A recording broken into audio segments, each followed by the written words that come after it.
கிறிஸ்துவுக்குள் அன்பான தேவனுடைய பிள்ளைகளே, ஆண்டவரும் உலக ரட்சகருமான இயேசு கிறிஸ்து இணையற்ற நாமத்தினால உங்க எல்லாரையும் வாழ்த்தி ஆசீர்வதிக்கிறேன். இந்த மார்ச் மாதம் 23ஆம் தேதி மங்கள வார்த்தை நிகழ்ச்சி மூலமா உங்களை நேரடியாக பார்க்கறது எனக்கு ரொம்ப சந்தோஷம். கர்த்தர் உங்களை ஆசீர்வதிப்பாராக. எல்லாரும் சந்தோஷமா இருக்கிறீங்களா? கர்த்தருக்குள்ள நீங்க எல்லாரும் சந்தோஷமா இருக்கணும். சந்தோஷகரமான நிறைய நல்ல காரியங்கள் குடும்பத்தில் நடக்கட்டும்னு இந்த காலை வேளையில உங்களை மனதார ஆண்டவருடைய ஸ்தானாதிபதியா பிளஸ் பண்றேன். அப்படியே நிறைவேறட்டும். சரி, இன்னைக்கு நமக்கு என்ன மங்கள வார்த்தை? ஏசாயா 32:18. என் ஜனம் அமைதியாய் தங்கும் இடங்களில் குடியிருப்பார்கள். என் ஜனம் அமைதியான குடியிருப்புகளிலே குடியிருப்பார்கள். இன்னைக்கு உங்க குடியிருப்பு எங்க இருக்கிறது? என் அன்பு தேவனுடைய பிள்ளைகளை, ஒருவேளை உங்களுடைய வாழ்க்கையும் அமைதியான ஒரு குடியிருப்புக்குள்ளால இராதபடி நித்தமும் போராட்டத்தின் வழியிலேயே நீங்க நடந்துட்டு இருக்கிறீங்களா? ஏதோ ஒரு அசுத்தாவி உங்க வாழ்க்கையில உங்களை வீட்டை விட்டு பிரிச்சு வெளியே கொண்டு போய் ஏதோ ஒரு தவறான இடத்துல உங்களை கொண்டு போய் தூக்கி போட்டு பந்தாடிட்டு இருக்குதா?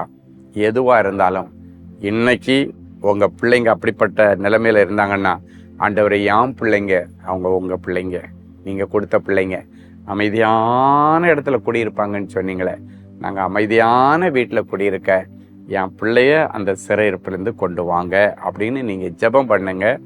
ஆமீன் சொல்லுங்க. அந்த பிள்ளைகளை அழகா கொண்டு வருவாரு. நேற்றைக்கு வரைக்கும் வாக்குவாதம், அதனால வீட்டில் ரொம்ப சண்டை பிரச்சனையோட இருந்த உங்க குடியிருப்பு இனி அமைதியான குடியிருப்பா இருக்கும்.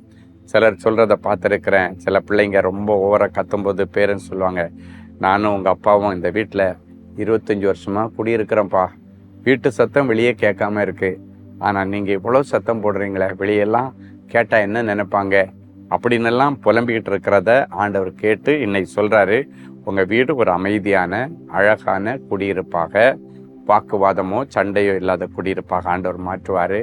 பிள்ளை ரொம்ப கெட்ட வார்த்தை போடுறான், என் பொம்பளை பிள்ளை கூட கெட்ட வார்த்தை பேசுகிறா, ஐயோ எனக்கு காது கொடுத்து கேட்க முடியலை, எங்கள் ஃபேமிலியில் இதுவரைக்கும் இப்படிப்பட்ட வார்த்தை யாரும் பேசினதில்லை என்றெல்லாம் சொல்லி கண்ணீரோடு இருக்கிறீங்களா?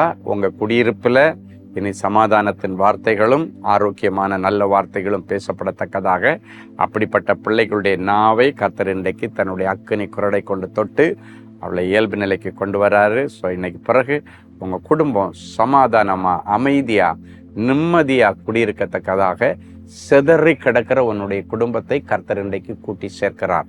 கணவன் ஒரு பக்கம், மனைவி ஒரு பக்கம், பிள்ளைங்க ஒரு பக்கம், படிப்பு நிமித்தம் வேலை நிமித்தம் கடந்தாலும் எல்லாரையும் கூட்டி சேர்த்து ஒரே வீட்டிலிருந்து ஒரே தேவனை ஆராதித்து ஒரே ஆலயத்துக்கு போக கர்த்தர் இன்றைக்கு உங்களுடைய குடியிருப்பை ஆசீர்வதிப்பாராக. சரி, ஒரு நல்ல சாட்சியை கேட்கலாமா? சிஸ்டர் கார்த்திகா, என் மீது பொய்யான குற்றச்சாட்டை சொல்லி எதிரிகள் வழக்கு தொடர்ந்து விட்டார்கள்.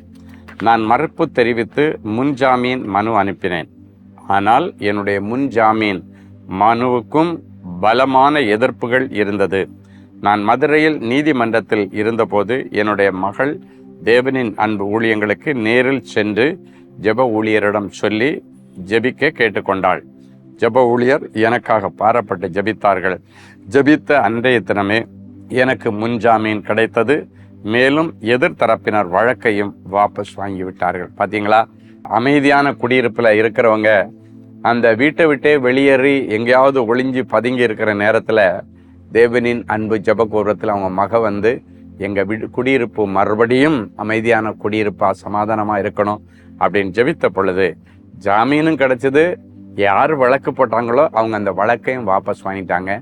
மறுபடியும் அமைதியான குடியிருப்பில் அவங்க வந்து செட்டில் ஆயிட்டாங்க. இப்படிப்பட்ட அற்புதங்கள் இன்னைக்கு உங்களுக்கும் நடக்கும். உங்கள் விரோதிகளுக்கு முன்பாகவும் கர்த்தர் இப்படி ஒரு அதிசயத்தை செய்வார். அன்பான ஆண்டவரே, உமக்கு நன்றி. இயேசுவின் நாமத்தினாலே பிள்ளைகளை ஆசீர்வதிக்கிறேன். என் பிள்ளைகளுடைய குடும்பம், குடியிருப்பு, அவருடைய வியாபார ஸ்தலங்கள், அவங்களுடைய ஊழிய ஸ்தலங்கள் எல்லாமே அமைதியான குடியிருப்பாய் மாறும்படி இவர்களை ஆசீர்வதித்து ஜெபிக்கிறேன். இவருடைய அமைதியை கெடுத்த, சந்தோஷத்தையும் சமாதானத்தையும் கெடுத்த சம்பவங்கள் எது குடும்பத்தில் நடந்திருந்தாலும், அதை பிள்ளைகள் கொண்டு வந்திருந்தாலும், புருஷன் கொண்டு வந்திருந்தாலும், மனைவி ரூபத்தில் வந்திருந்தாலும், அக்கம் பக்கத்தை ஜனங்கள் ரூபத்தில் வந்திருந்தாலும், சொந்த பந்தங்கள் மூலமாய் வந்திருந்தாலும், இன்றைக்கு ஒரு தெய்வீக சமாதானம் என் பிள்ளைகளுடைய குடும்பத்தில் உண்டாகட்டும். மறுபடியும் அந்த அமைதியான குடியிருப்பில் என் பிள்ளைங்க அமைதியாய் வாழ்ந்து ஆண்டவரை துதிக்க கர்த்தர் வழிவாசல்களை திறந்து தாரும். இவர்களுக்கு விரோதமாய் போடப்பட்ட வழக்குகளை கேன்சல் பண்ணி ஜெபிக்கிறேன். இவர்களுக்கு விரோதமாய் ஒரு வழியாய் வருகிறவர்கள் 7 வழியாய் ஓடிப்போகட்டும். இவர்களுக்கு விரோதமாய் செய்யப்பட்ட மாந்திரிக வல்லமைகள் செயலிழந்து போவதாக. என் பிள்ளைகளுக்கு சமாதானத்தை, நிம்மதியை, நிறைவையும் கட்டளையிடுவீராக. இன்றைக்கு பிறந்த நாள், திருமண நாளை நினைவு கூறுகிற பிள்ளைகளை ஒரு விசை கண்ணோக்கி பாரும். கர்த்தர் உனக்காக யாவற்றையும் செய்து முடிப்பார். இந்த வார்த்தை என் பிள்ளைகளுக்கு அப்படியே நிறைவேறட்டும். இயேசுவின் மூலம் பிதாவே, ஆமென்.